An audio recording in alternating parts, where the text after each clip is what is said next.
the song finished and it was just like awkward silence of me trying to like get back onto stage. And then like the hand of a security guard, like a 6'10" security guard, just like got me by like the head and the back and just lifted me and threw me on stage, and I was fine. But yeah, I'm not gonna do that again. Hi, my name is RUEL and these are my firsts for Enemy. The first artist I fell in love with was James Morrison when I first listened to that album, Undiscovered. Yeah, that album was like my kind of introduction to proper emotional music, I'd say. And yeah, when that album came out, I just wanted to like make music like that. I wanted to sing like that. And because he's got such a husky voice, I think it made me like sing with a husky voice when I was like 4.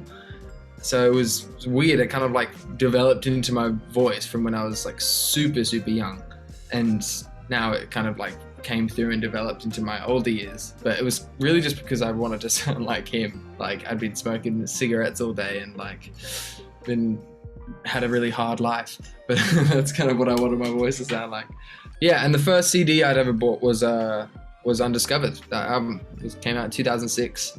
I remember I went into like the BP, which is like the petrol station, and they had it there. And yeah, I think I was probably like 5 or 6. It was probably a couple years after it came out, because I don't know how I would have had the money to buy a CD if I was like 4. But I remember actually going in and purchasing it and having it, like the physical CD, and I was like, hell yeah, chuck that on. And I still have it actually. It's in my car. Yeah.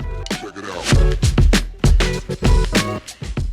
The first band t-shirt I ever owned was probably like a Ramones t-shirt that I was wearing when I was like 7 or something. My mum probably just put me in because she'd be like, oh, this will be cool, a novelty for this kid to be wearing a Ramones t-shirt, even though I probably had no idea who they were. Same with like Nirvana. I definitely had one of those like smiley face Nirvana t-shirts and would have been ridiculed for it because I probably had no idea who they were.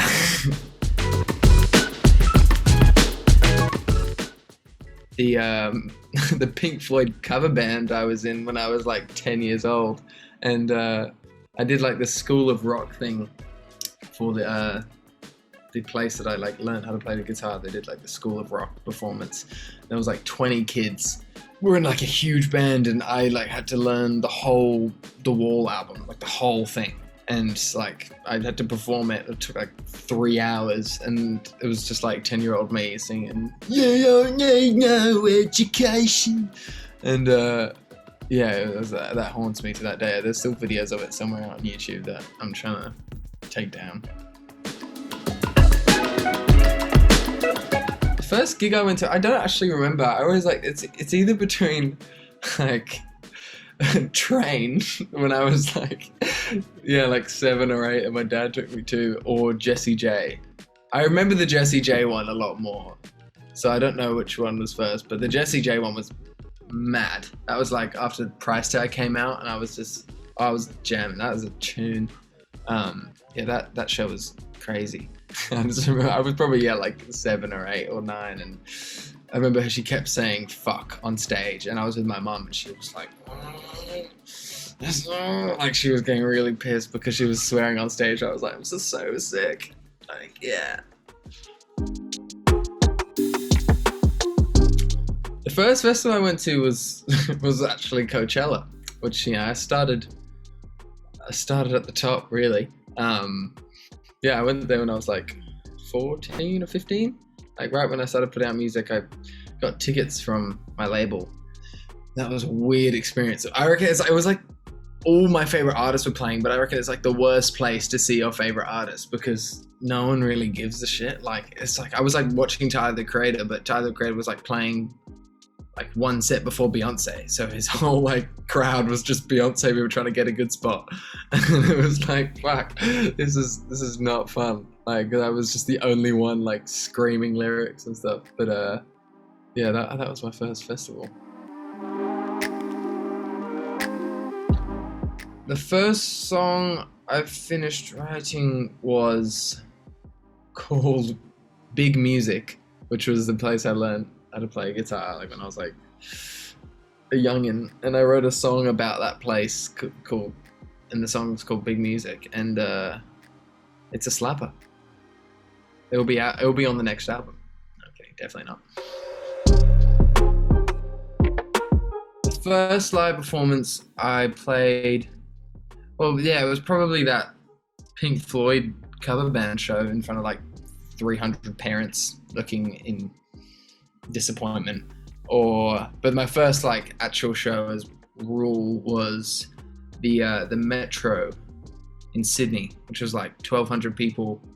Because I did some support shows as well for like Angus and Julia Stone and Khalid and some other peeps. But yeah, that was like my first headline show at the Metro, and that was like still one of like the craziest moments of my life, having people like singing my lyrics to me. And I like went into the crowd and tried to not like crowd surf, but like, there was like a section of my show where my band would like were doing solos, and I went off stage and I went around, like put a disguise on. I went to the back of the crowd, and I thought it'd be a good idea to like walk back to the stage, but it just wasn't a good idea because it was so cramped, and I just got stuck in the middle, and I was just like in the middle of the crowd, in the middle of the song, and like the song finished, and it was just like awkward silence of me trying to like get back onto stage, and then like the hand of a security guard, like a 6'10" security guard, just like got me by like the head and the back and just lifted me and threw me on stage, and I was fine.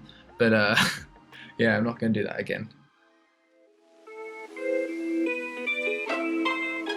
The first time I heard my song on the radio was like 2017, probably when Triple J played my Leica version and the song Golden Years that I put out, which was like the first thing I ever put out. And yeah, but at that point it was so weird. Like I didn't even like, really know what was going on. I remember I went to like this radio station studio because my dad's in radio, and he was like in a studio, and he just put on Triple J, and then it was playing, and I just thought it was fake because it's like I was just like, oh, he's just chucking this on, like, you know, off Spotify or something, because it just like came on. But then it was weird when I got in the car home, they were talking about it on the radio, and I was like, oh shit, it was actually like people were hearing this like on their way to work or on their way back from work, and that was a cool feeling. And still, like every time it comes on, if I'm in the car or if any song comes on where I'm just, I don't know, in a place where radio's playing, it's a very strange feeling. I won't get used to that. It's either Groove in the Moo, which is this Aussie festival, and I went on stage with Cosmos Midnight, some very good friends of mine, and yeah, I went on stage for their set. Then my first own set was a Falls Festival, which is like a New Year's Eve thing. In Australia as well, and that was a sick festival. That was a big one.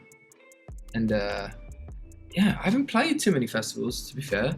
Like, I'm very excited to play some more. I was supposed to play a bunch in 2020, but they obviously all got postponed to 2029. So I don't know when that's next gonna be happening. But I miss festivals. I love them so much. Like, it's the best way to play a show for me. I feel like you just have this, you know, when you have a backstage area, it's not just like you and your band and like your mum. Like, it's like all your favorite artists, or just like these really sick people are just like going around about their business and having food. And then it's just such an easy way to like strike conversation. You just be like, oh yeah, when's your set?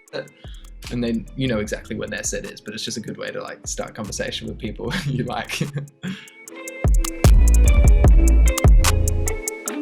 The first thing I do after I release an album, I haven't put out an album yet.